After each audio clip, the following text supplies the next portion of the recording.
Olá, bem-vindos a mais um Profiler.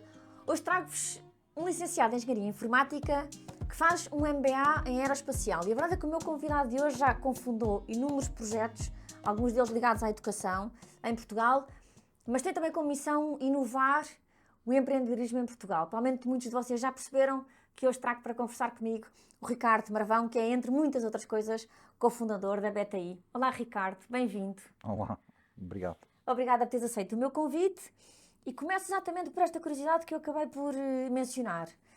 Tu foste fazer uma licenciatura em Engenharia Informática com esta parte ligada à aeroespacial. E a minha pergunta é, o que é que te levou a estas escolhas, a ambas? Primeiro à Engenharia Informática e depois à parte da aeroespacial. Sim. Olá. Eu acho que, assim, a engenharia informática foi uma coisa que foi um bichinho que eu ganhei quando eu ainda estava no liceu. O meu pai era muito de, no verão, ok, as pessoas aproveitam as férias, mas os meus filhos podem aproveitar as férias, mas também têm que trabalhar ou fazer alguma coisa durante o verão. E todos os verões eu fazia alguma coisa. E lembro de ter ido aos 16 ou 17 anos, fui para os Estados Unidos fazer uns estudos e foi a primeira ligação, foi a primeira vez que eu encontrei internet. Isto em 95, 1995, assim uma coisa. A internet estava a começar. E eu de repente fui tipo, o que é isto? Tipo, o que é isto? Tipo, estava lá no departamento de informática e depois havia um americano que estava comigo e estava-me a mostrar o que era, e depois fazer o browser, não sei o quê, e depois íamos pesquisar coisas, encontrávamos a informação que queríamos, e pronto, e aquilo ficou ali o bichinho. E depois, quando eu estava a pensar o que é que eu vou fazer a seguir, pensei, acho que isto pode ter futuro. E a parte de aeroespacial é muito mais tarde, porque eu depois acabo por ir trabalhar para a Agência Espacial Europeia, e lembro perfeitamente, na primeira semana, quando chego, há um lançamento de um satélite pela Agência Espacial. E na primeira semana puseram-me na sala de controle e aquilo parecia de filme. Aquela coisa que a pessoa ouve, ok, we have a minute to launch, e depois está tipo, all systems Parece mesmo que on. estás dentro de um Parece filme. mesmo. E tipo, deram-me uns fones e não sei o quê. E, e eu estava tipo, não pode ser. Isto não está a acontecer.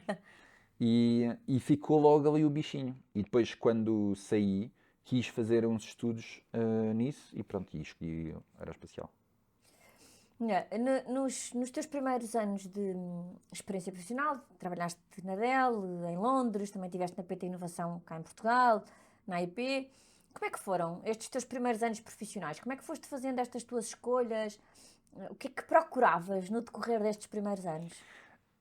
Hum, Essencialmente era experiências, um bocadinho perceber o que é que eu gostava. Eu acho que uma das coisas que faz muita falta hum, para as pessoas quando estão a tentar perceber, em vez de dizerem eu vou fazer isto, e começam e é tipo, pronto, o meu trabalho vai ser este.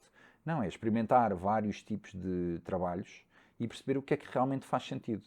Há um professor em Stanford, tem um livro muito interessante, que é o Bill Burnett, e ele essencialmente no livro dele faz com que é quase uma metodologia para as pessoas perceberem o que é que faz sentido eu fazer na minha carreira ou na minha vida.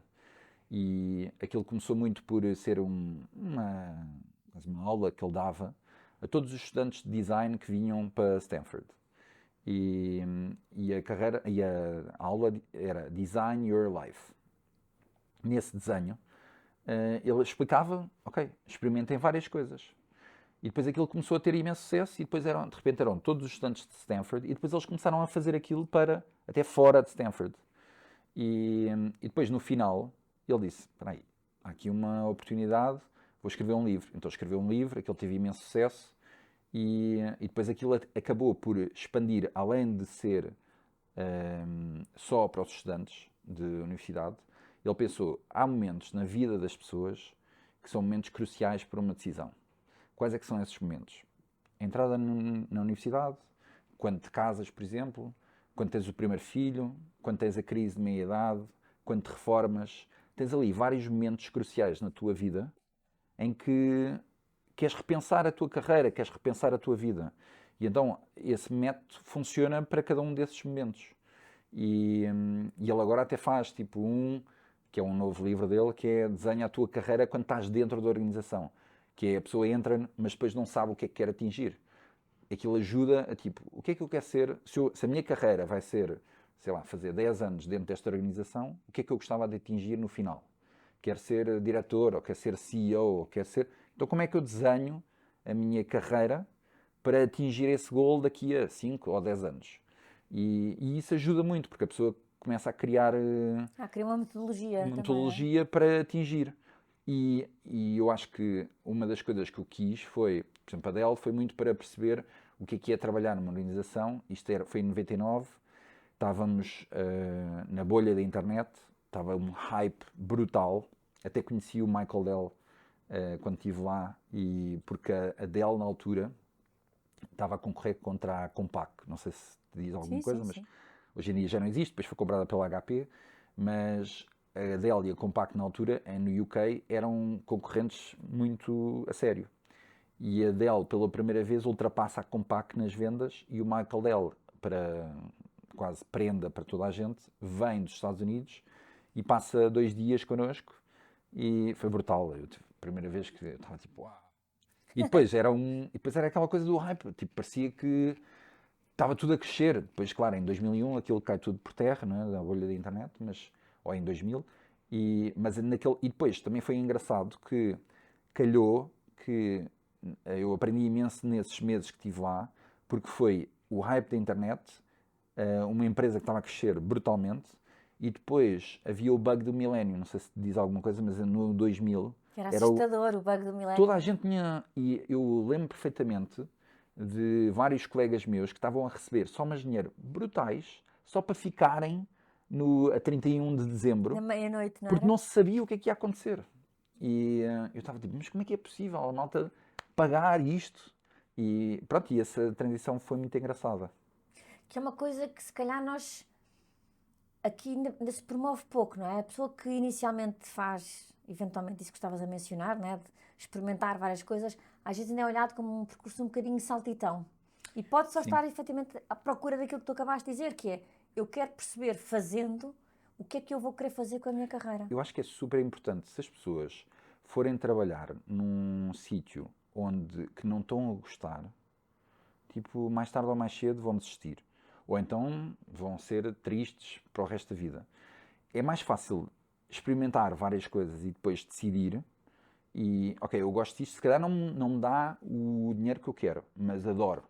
E é uma experiência. Outras vezes a pessoa decide que é, ok, eu agora preciso do dinheiro porque o meu objetivo é daqui a 2 anos chegar a fazer uma sabática, ir viajar pelo mundo e ganhar essa experiência, vou amelhar e depois uso esse dinheiro para isso. Cada um tem a sua coisa. Mas eu acho que é super importante a pessoa estudar e pensar o que é que quer executar. Porque só entrar no mercado e dizer, eu trabalho. Hoje em dia, Não acrescenta, não é? não. Há bocadinho falavas, quando estavas a contar das tuas escolhas de cariz mais académico, de que foste trabalhar para a tal Agência Espacial Europeia. Na altura foste para a Alemanha para Sim. fazer. Como é que foi esta experiência? Sais de Portugal, já tinhas também saído algumas outras vezes, vais trabalhar para a Alemanha e entras de facto neste mundo, um bocadinho de filme, como tu comentavas. Como é que foi esta experiência de estar ligado a estes programas de missões científicas, não é? Que é tão Sim. distante para o comum dos mortais. Uma das coisas que eu sou fã de um programa que Portugal tem há muitos anos, há 25 anos, que é o Inove Contacto. Porque esse programa é que me deu a hipótese. Eu lembro perfeitamente, eu estava com umas amigas, estávamos a jantar ali em Alcântara e era o último dia para concorrer ao Inove, mas eu tinha um projeto que estava a fazer em Portugal, que era uma cooperativa até de reabilitação urbana, e eu lembro perfeitamente que elas tiveram o jantar todo a dizer não, tens de concorrer, e eu acabei por concorrer e pronto, e entrei nesse. Eu lembro perfeitamente, depois ligaram-me um dia, meses depois, a dizer: Você entrou, mas aquilo tem um campus, que é uma espécie de uma semana em que há umas aulas e depois há uma interação entre as pessoas que estão no contacto. E acabei por fazer isso. E depois, de repente, disseram Ricardo Marvão, Agência Espacial Europeia, Darmstadt, Alemanha. E eu, Darmstadt? Que é Darmstadt? Lembro-me de liguei à minha irmã a perguntar, ver no mapa onde é que é Darmstadt, e só para perceber se era, em que parte da Alemanha é que era. E o que eu gostei muito era uma organização muito jovem na altura, isto era o Centro de Operações da ESA, portanto é o sítio onde eles operam todos os satélites da ESA, e tinha mais ou menos 700 pessoas, mas mais de metade eram super jovens.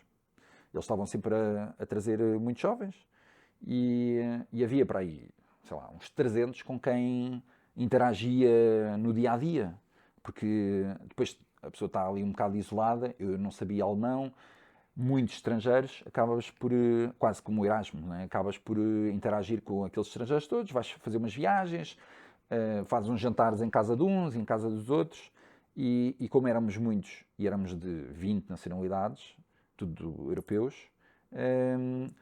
eu gostei imenso desse bond, dessa comunidade, e depois o trabalho era espetacular. Era tipo mandar satélites para o ar o dia todo. Claro que a coisa não é como nos cinemas, em que a pessoa em pouco tempo manda. A pessoa está ali anos a trabalhar em cada projeto, e depois, uma ou duas vezes por ano, por vezes até menos, acaba por haver um lançamento, e muitas vezes a pessoa nem participou nesse, mas participa vendo o trabalho dos outros.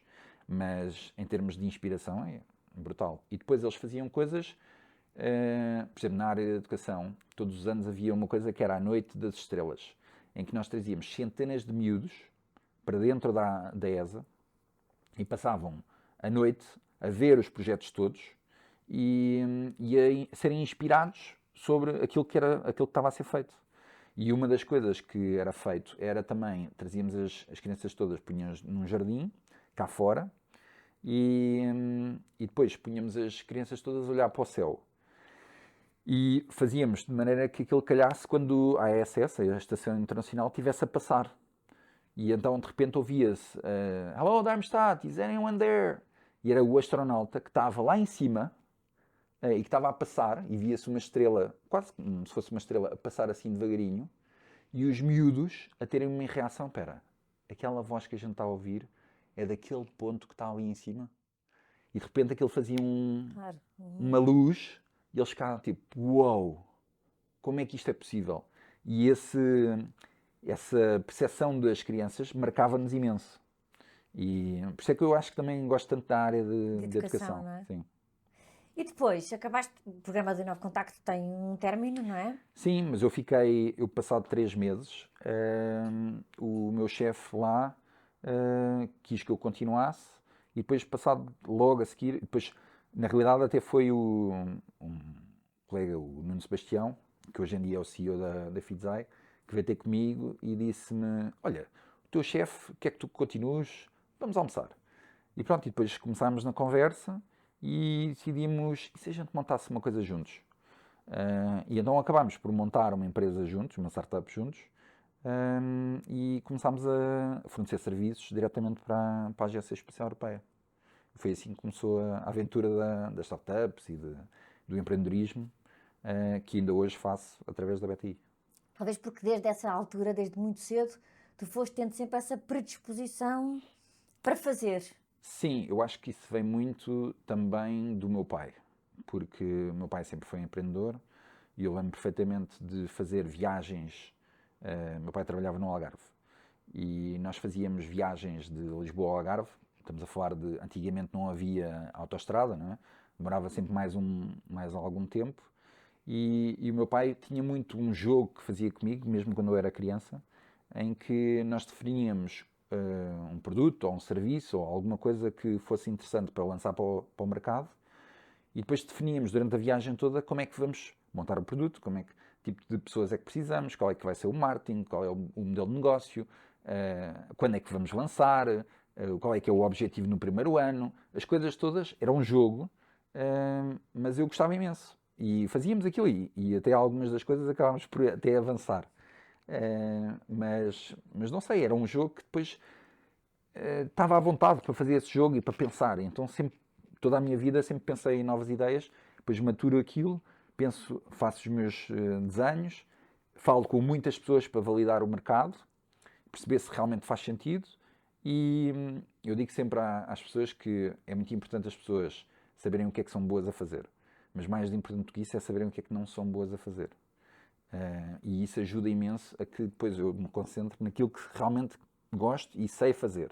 E depois o resto, vou encontrar pessoas que sejam ótimas nisso e que possam ajudar o projeto Complementam, não e é? complementam. E também, provavelmente, essa parte de perceber se aquilo que tu estás a pensar lançar responde efetivamente a uma necessidade do mercado. Uhum. Porque lançam-se muitas coisas que o mercado já tem resposta, não é? Portanto, essa parte da necessidade é outra coisa que normalmente se Isso era deve o que ponderar. fazíamos muito dentro da BTI quando começou. Fazíamos a BTI começa em 2010 e nessa altura a melhor forma de começar um ecossistema e de fazer com que as pessoas realmente comecem a participar, estamos a falar de 2010, crise financeira em Portugal também, desemprego chegou a 35% na na faixa etária dos jovens e a BTI nasce muito como non-profit, usar o empreendedorismo como forma de sair da crise. Não consegues encontrar o emprego, cria o teu próprio emprego. Portanto, quando isso acontece, nós começámos por fazer o que nós chamávamos os beta talks, que era uma conversa inspiracional. Trazíamos duas pessoas, vinham conversar ao início eram os nossos amigos, olha, venham, temos aqui um evento, venham cá ouvir e não sei o quê, e apareciam tipo 10 pessoas, e duas pessoas que convidávamos e que vinham contar como é que tinham começado, o que é que tinham feito bem, que erros é que tinham feito, coisas é que mudariam na sua organização da sua empresa. E isso fez com que as pessoas começassem a ficarem inspiradas. E começaram a vir muitas pessoas. Chegámos a um ano, no final do ano, tínhamos 1500 pessoas, porque depois expandíamos por Portugal inteiro. Houve meses em que tínhamos 1500 pessoas, era sempre no dia 16 de cada mês. E tínhamos 1500 pessoas ao mesmo tempo, nos eventos todos, a ouvirem estas conversas. Todos os meses. Era incrível. E criou aquele grassroots movement que depois fez com que realmente começassem a acontecer coisas em Portugal. Começámos a fazer eventos também, a trazer speakers, buscar qual é que é a receita de criação de ecossistemas espalhados pelo mundo. Então vamos ouvir como é que eles fizeram em Nova Iorque, como é que eles fizeram em São Francisco, em São Paulo, em Israel, como é que eles fizeram em Berlim, em Paris, em Londres, em Singapura. E começámos a trazer e começámos a ouvir e depois dissemos, olha, isto é capaz de funcionar em Lisboa, isto também, isto também. E criámos uma receita, e nós e outros que também estavam a participar nessa altura, e começámos a criar aquela receita que realmente funcionasse. Porque esse é outro segredo, não é? Vais beber muito de onde as Imenso. coisas se fazem. Porquê que has de inventar tudo sempre novo? Podes reinventar ou podes usar aquilo que já está bem feito e podes usar cá. Adaptar à tua Sim, realidade. é isso. Mas, por exemplo, no que estás a dizer agora, a parte de validação do mercado era muito importante. E quando as pessoas ficam inspiradas, de repente começaram a vir ter connosco a dizer: estou inspirado, tenho uma ideia, como é que eu faço? E foi aí que nós começámos. Ok, agora temos que ajudar de outra maneira. E a maneira que pensámos foi uma coisa chamada o Beta Start, que era um programa de pré-aceleração. Ou seja, de ideia até chegar a um protótipo. E experimentámos imensa coisa. Experimentámos fazer 6 semanas, 4 semanas, fim de semana, à noite, durante a semana, só uma parte da semana, depois experimentámos por setor e acabámos por encontrar um formato que achávamos que funcionava. E então, muito rapidamente, nós validávamos até validar se realmente faz sentido. Havia 20% das pessoas que desistiam na primeira semana. Ou porque isto afinal já existe, ou porque isto afinal dá muito mais trabalho, dá muito mais trabalho do que eu estava à espera. Isto ser empreendedor não é para mim. E também acontece muitas vezes. A pessoa pensa, tem aquela ideia romantizada de que ser empreendedor é ser patrão e ganhar dinheiro e de repente vou ser rico e... Não. E dá muito mais trabalho do que ir trabalhar para uma empresa. E tens que fazer tudo sozinho. Eu digo sempre que ser o CEO da empresa, então quando é uma startup pequenina, é ir falar com o CEO de uma grande empresa e ir buscar papel para a impressora, porque não há papel na impressora. E ir ao, sei lá, ao Continente ou uma coisa assim parecida, buscar papel. E é muito o que estavas há bocadinho a utilizar esta expressão, experimentar. Experimentar é também a palavra de ordem para um empreendedor, não é? Porque Imenso. só for experimentando é que tu vês que funciona. E eu acho que é muito importante também ter mentores que nos ajudam. Há muitos erros, por isso é que nós também fazíamos aqueles toques, que era, as pessoas sentem-se inspiradas, mas também ouvem muitas histórias do que é que correu Esse mal. guidance, não é? Vais tendo... O meu co-founder era um palerma, porque fez isto, isto e isto, ou juntei-me a um investidor que depois passou uma perna, e hoje em dia faço due diligence também sobre o investidor, ou sei lá, N histórias que tu pensas que isto não vai acontecer e depois acontece. E portanto, essa ajuda é muito importante e depois também ter algumas pessoas que nos guiam. Ter duas, três pessoas que nós podemos recorrer para algumas perguntas de vez em quando. Olha, o que é que tu achas? Nem que seja para validar, estou a pensar mal. Porque muitas vezes as pessoas têm aquela coisa de as startups, para mim o melhor número são 3. É um bom número para começar uma startup. Mas há pessoas que começam sozinhos. E sozinhos, tu estás a bater bolas contigo próprio o dia Claro. todo. A maior parte das vezes vais fazer erros. E, portanto, é muito importante teres momentos em que consegues conversar com outras pessoas e consegues validar muitas das coisas que tu estás a pensar e se calhar esqueceste de uma componente crucial e depois vais avançar numa coisa que não faz sentido, se calhar, e que com uma pequena validação ganhaste imenso tempo. Olha, e a Evolve Space Solution é outro projeto que tu também... Não, a Evolve foi, quando estava na ESA, depois dessa história com o Nuno, sai a criação de uma empresa de venda de serviços na área da aeroespacial, depois passou também para produto e acaba por crescer e ao longo dos anos fomos trabalhando nessa empresa e depois acabámos por vender essa empresa. Era o que eu ia dizer, que acabas por vender ao gigante. Sim, à Nova Base, Nova na altura Base, eram não é? 3.000 pessoas, mais ou menos, e em 2010, se não me engano, acabamos por vender à Nova Base porque eles queriam muito entrar na área da aeroespacial só que não estavam a conseguir, estavam a tentar, mas não tinham as pessoas certas, não tinham o know-how, não sabiam como entrar porque na realidade, como qualquer setor, tem as suas particularidades. E o espaço é um setor pequenino, de nicho, mas que tem muitas particularidades. E, portanto, acabámos por falar com eles e depois negociámos e chegámos a um acordo. Porque isso é outra característica do empreendedor. Tu agarras num projeto, começas, desenvolves e depois chega um destes gigantes que quer comprar. Há que saber, depois aqui nesta fase, decidir, não, eu continuo porque esta é a minha empresa, fui eu que a montei, ou de facto largo e vou fazer outra. Eu acho que, sim, eu percebo perfeitamente e as pessoas, é o meu bebê, não quero largar, mas eu acho que é muito importante as pessoas também saberem qual é que é o momento em que faz sentido largar. Se as pessoas tiverem muito... E eu já tive vários projetos que dei tudo, mas também aprendi a saber largar porque é o momento certo. E este da Evolve, com a história da Nova Base, foi uma excelente aprendizagem para mim, porque eu também estava assim meio, não sabia bem, mas o processo todo, há sempre falhas em todos os projetos, em todos os processos, mas aprendes imenso. E essa aprendizagem ajuda-te depois nas emoções também, como é que tu tratas essas emoções em novos projetos que tu faças. E desde que estejas bem contigo próprio, tudo ok. É a altura de seguir em frente, não é? Certo. Largar e seguir em frente. A verdade é que também ao longo do teu percurso, tu N vezes és convidado para ser advisor e board member de várias organizações nas mais diversas áreas.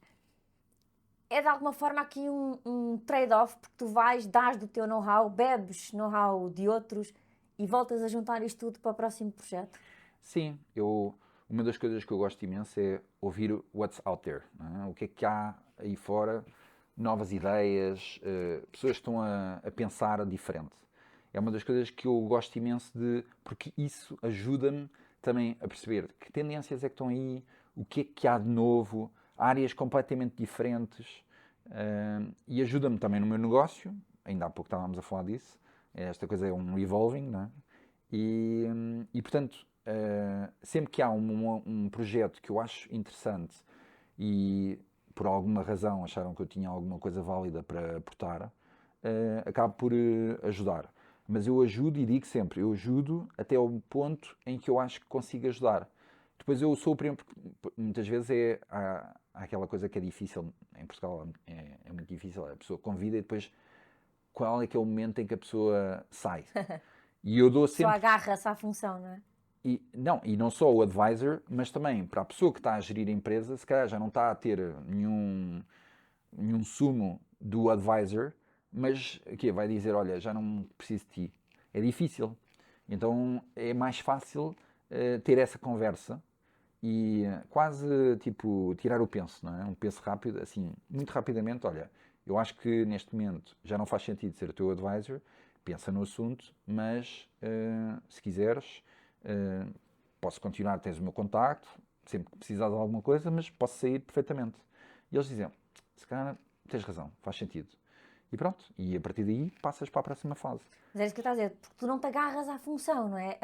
Estás enquanto sentes que de facto estás a contribuir para algo, isso já não está, como bom empreendedor, Sim, tentas fazê-lo noutro formato, noutro sítio, colocas a tua energia noutra situação, não é? uma das coisas que nós fizemos muito na BTI foi como é que fazes muito com pouco. Não havia dinheiro, imagina, nós não tínhamos dinheiro mesmo, literalmente, ao início não havia dinheiro. Então nós fazíamos troca de serviços. Havia vezes que nós levávamos startups aos Estados Unidos. Nós não tínhamos o dinheiro para pagar essas viagens. Fazíamos o pitch às companhias aéreas e aos hotéis e não sei o quê. Nós vamos ajudar a trazer inovação, temos uma nova geração, algum ângulo que nós achávamos que era interessante para as companhias aéreas, para os hotéis, por aí fora, que eles nos pudessem oferecer aquilo que nós precisávamos e nós oferecíamos aquilo que nós tínhamos. E fazíamos isso imensas vezes. Empresas que nos podiam apoiar, vocês estão a apoiar a próxima geração de empreendedores, isto é uma coisa que vai ser importante para o mercado daqui a uns anos, pay it forward, pensa em impacto futuro, e pronto, e estás a fazer o pitch, tipo, conseguir troca de serviços demora muito mais tempo do que estar a pagar um serviço, Claro. não é? E portanto tens que fazer, então, estás ali por vezes, reunião atrás de reunião, e por vezes não te dão aquilo que tu queres, depois tens que ir buscar a outro sítio, mas era assim, e estávamos num país que estava na bancarrota, que não tinha dinheiro, o público não tinha dinheiro, tipicamente, quando a pessoa está, quando o mercado privado não consegue, o mercado público, ou as entidades públicas entram, mas aqui não havia hipótese. O Estado não tinha dinheiro. Ou então tinha que ir pedir à Comissão Europeia ou à IMF, olha, desculpe, tem aqui, estes rapazes têm aqui uma coisa de empreendedorismo, acha que posso gastar um bocadinho a ajudá-los? Não dava, não é? E nós próprios tivemos muitas coisas com a Câmara de Lisboa e com o Governo, e de cada vez havia sempre pequenas ajudas, sem dúvida, e foram fulcrais. Mas como não havia dinheiro, diziam-nos, olha, o que nós podemos fazer é dar-vos exposição e dar-vos mídia. E tipo, tivemos muitas vezes com agora o Primeiro-Ministro, que é António Costa, quando era na altura Presidente da Câmara de Lisboa. E ele trazia sempre os mídia todos. Portanto, dava-nos imensa atenção nesse sentido. E o Governo fazia a mesma coisa. E, portanto, usávamos isso também para mostrar a Claro. imagem de Portugal cá, fora. Eu usava imenso o LinkedIn e desde sempre usei, porque para mim era uma ferramenta não só de ligar para fora e das pessoas verem o que é que estava a acontecer, e portanto é a minha ferramenta de eleição, ainda hoje, e, e hoje em dia vejo os benefícios disso. Tipo, a pessoa acaba por ter um following bastante interessante e acaba por ganhar muito daquilo que os outros estão a fazer, e depois eu, quando viajo, não, já vi que vocês estão a fazer isto, estão a fazer aquilo, e não sei o quê. Pronto, é uma forma das pessoas seguirem o que é que a gente está a fazer. Olha, há bocadinho, quando estávamos a falar do teu projeto ligado à área aeroespacial, falavas naquele wow das crianças e o quão eventualmente desde aí depois surgiu esta tua ligação ao mundo da educação. Tens tido vários projetos Sim. ligados ao mundo da educação. Conta-nos lá essa tua vertente, esse intuito que tu colocas Então, nesses projetos. em 2015 surge. Eu dentro da BTI sempre tive aquela. A pessoa precisa de motivação. para continuar. E a forma de, em vez de fazer um novo projeto, eu adoro a BTI, em vez de fazer um novo projeto, eu mudava de posição, a cada 2 anos mudava de posição dentro da BTI. É uma forma de reinventares dentro da tua organização e aprenderes tudo o que há a fazer para vendas, ou para a aceleração de startups, ou para o fundo, ou para outra coisa qualquer. E criei uma coisa que era tipo uma panela das couves, mas era tipo Special Projects, que podia ser whatever. E dentro disso experimentei várias coisas. Escrevemos um livro sobre o ecossistema, fizemos imensos projetos nisso. E um dos projetos que eu queria tentar era a área da educação. E tinha surgido uma academia que eu tinha visto na Estónia, que tinha gostado, eles tinham começado e tinha gostado muito da forma como eles tinham feito essa academia.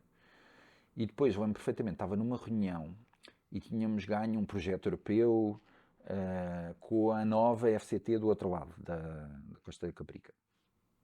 E o professor da nova diz-me: Ricardo, a BTI tem esta componente, vocês têm que fazer tipo um acelerador para estudantes universitários. E pá, arranjas tipo 10 estudantes e fazes uma coisa. E eu disse: senhor professor, gosto imenso de si, mas para fazer, ou fazemos bem feito e fazemos com impacto, ou então não.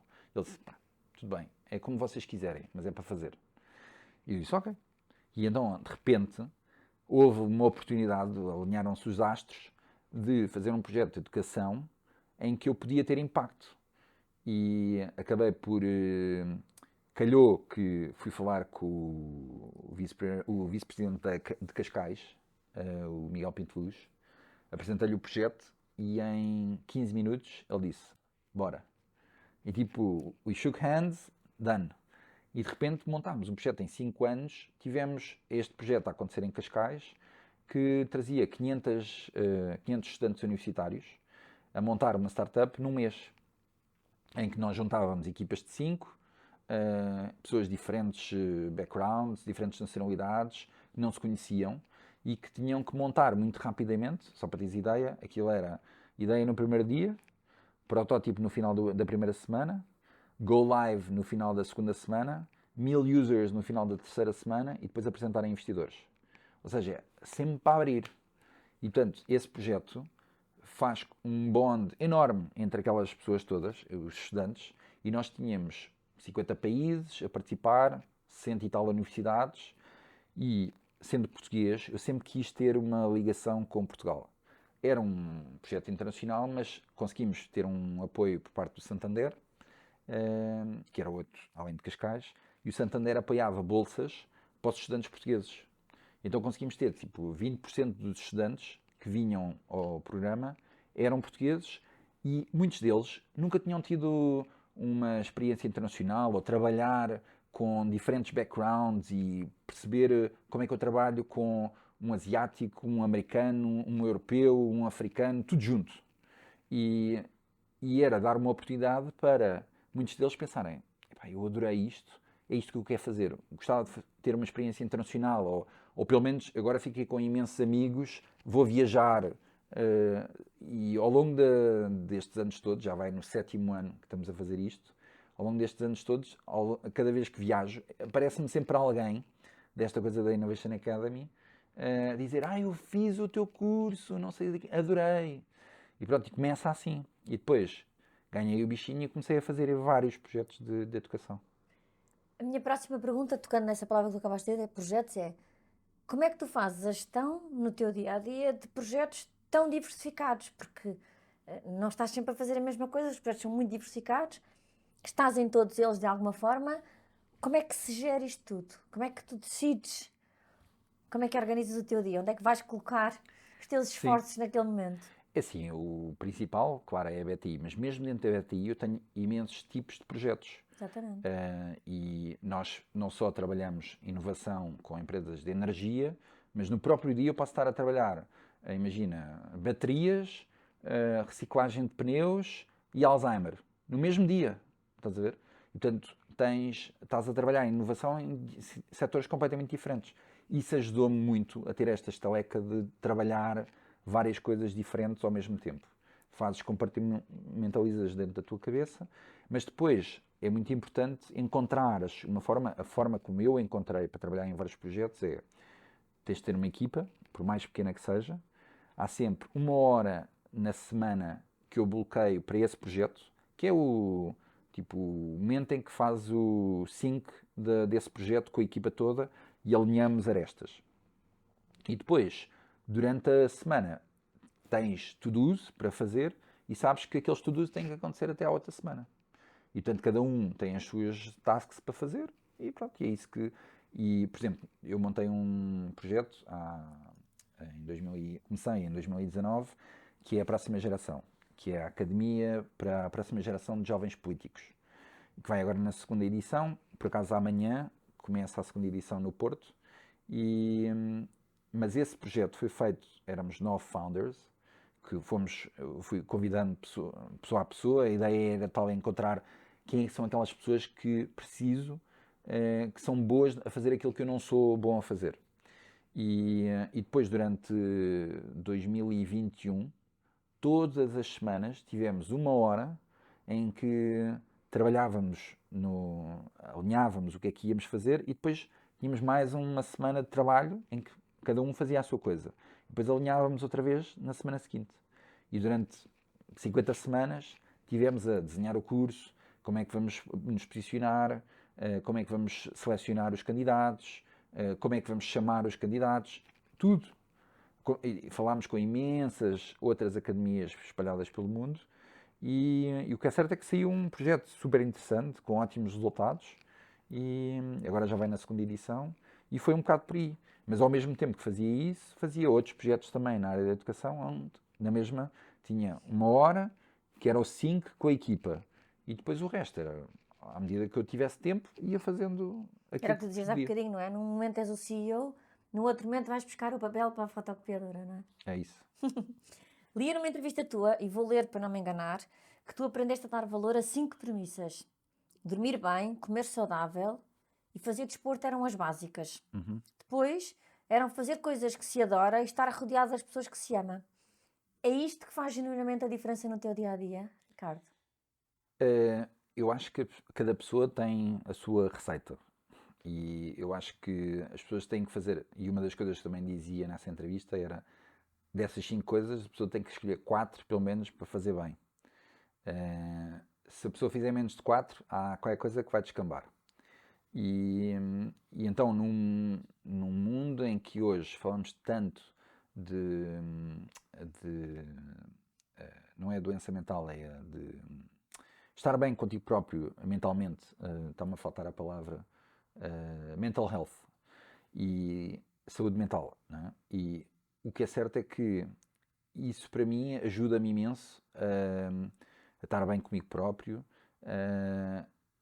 que antigamente não tinha isso. Estava a fazer tanta coisa que de vez em quando sentia-me um pouco perdido. E eu lembro perfeitamente de ter assim uma mini breakdown em 2016 e a forma de o resolver. E eu lembro perfeitamente de estava no Founders, que é o evento a seguir ao Web Summit, que são tipo só 100 Founders, e o Paddy tinha convidado, e estava numa sessão, e nessa sessão era uma sessão de Work-Life Balance. E nesse Work-Life Balance tens, sei lá, 8 pessoas. E essas pessoas estão todas, era quase tudo founders americanos, tinham feito coisas extraordinárias. Eu estava tipo, para que é que eu estou aqui? Bom, ok, sou aqui o pequenino, mas. E era tudo, montei a minha startup, levantei cento e tal milhões de dólares, entretanto vendi por não sei quanto, criei um fundo, já investi em 50 startups, tudo histórias assim brutais. E depois veio a pergunta, então mas como é que tu fazes o balanço da tua vida? E vai o primeiro e diz, bom, não é fácil, não é? Há muito trabalho, mas tento balancear, estar com os miúdos, tenho muitas exigências profissionais, mas no fim de semana tento trabalhar menos e não sei o quê. Vai o segundo e diz, meus amigos, eu acho que nós estamos aqui entre pares e sinto que tenho que estar aberto, mais aberto convosco, a minha vida é uma merda. É tipo, olha, eu tomo comprimidos para dormir, estou num divórcio, não vejo os meus miúdos há 2 meses, na minha empresa as pessoas detestam-me, o meu co-founder, he's an asshole, tudo assim, o pior possível. Vai o outro, também estou a sentir a mesma coisa, tenho este problema, este, e aquilo roda, volta ao primeiro, que estava tudo mais ou menos, e diz, por acaso eu também estou a divorciar-me, e depois pergunta ao outro, olha lá, quem é que é o teu advogado? Não me passas o teu contacto? E eu fiquei tipo, what? My God. Tipo, isto não pode ser a vida para a frente. E então lembro perfeitamente, saí daí, liguei à minha mulher e disse-lhe, eu acabei de ver um futuro Tudo que aquilo que não eu não quero. quero, não é? E portanto, eu preciso de tempo para pensar o que é que eu quero e reavaliar os princípios que quero. E nessa sessão estava um senhor mais velho que disse exatamente isso. Vocês têm que encontrar, eu também já passei por isso, vocês têm que encontrar uma receita que funcione para vocês. Quais é que são as coisas que makes you tick? E, e pronto, e a forma como eu fiz foi, tirei um mês e durante esse mês fiz uma conversa todos os dias com 3 tipos de pessoas. Ou uma pessoa que eu gostava muito e que eu conhecia muito bem, uma pessoa que eu conhecia, mas não era assim ninguém que eu tivesse uma relação forte, conhecia se calhar um cliente até podia ser, ou alguém que eu conhecia, e um desconhecido. E o desconhecido era uma coisa que o meu pai faz muito, que é, vai ao restaurante, não lhe apetece nunca almoçar sozinho, chega ao pé de uma mesa e diz, desculpe, olha, eu detesto almoçar sozinho, importa-se que eu almoço aqui consigo. E assim conversamos um bocadinho, e eu sempre ficava tipo espantado com o meu pai a fazer aquelas coisas, e então pensei, vou fazer a mesma coisa. E então fiz isso. E o que é certo é que tinha conversas super interessantes, mesmo com desconhecidos, que me ajudou imenso a processar. E cada dia, chegava ao final do dia, e escrevia o que é que eu aprendi hoje. No final, escrevi um blog post. Escrevi um blog post antes de partir, dos 30 dias, e depois escrevi um blog post sobre tudo aquilo que eu tinha aprendido. E isso ajuda-me imenso, não só porque está online, e de vez em quando vou rever, e quando estou a passar aquelas fases piores em que há muito trabalho, há muita coisa, vais rever Voltas e aí, não é? voltas àquele, epá, eu fiz isto e lembra-me disto e disto e disto, pois é verdade, e é por isso que eu faço isto. Pronto, e isso ajuda imenso. E depois, quando lancei isso, tive centenas de pessoas que mandaram mensagens e telefonemas a dizer preciso falar contigo, estou a passar a mesma coisa. Porque as pessoas se revêem de alguma forma, não é? Tive centenas de calls de pessoas que queriam conversar, de como é que tu ultrapassaste, porque é que fizeste isto, o que é que te levou a escrever, foi fácil, que tipo de reação é que tiveste. As pessoas queriam saber mais. E eu não estava nada à espera. Até houve uma revista nos Estados Unidos que disse: adorámos o post, podemos publicar. E publicaram aquilo para os leitores deles. E pronto, eu disse: se isto ajudar as pessoas, ótimo. E pronto, é mais por aí. Olha, qual é que acreditas? Tu tens feito muitas coisas ao longo da tua carreira profissional. Onde é que acreditas que possa ter estado até o momento assim o teu maior desafio de todos? O maior desafio ou aquilo que eu pretendo fazer? Ou, tipo, é o maior desafio que já passei ou o que é que eu acho que vai ser o maior desafio para a frente? Eu estava a falar no passado, mas agora também quero para a frente. O maior desafio e alegria foram os meus filhos, sem dúvida.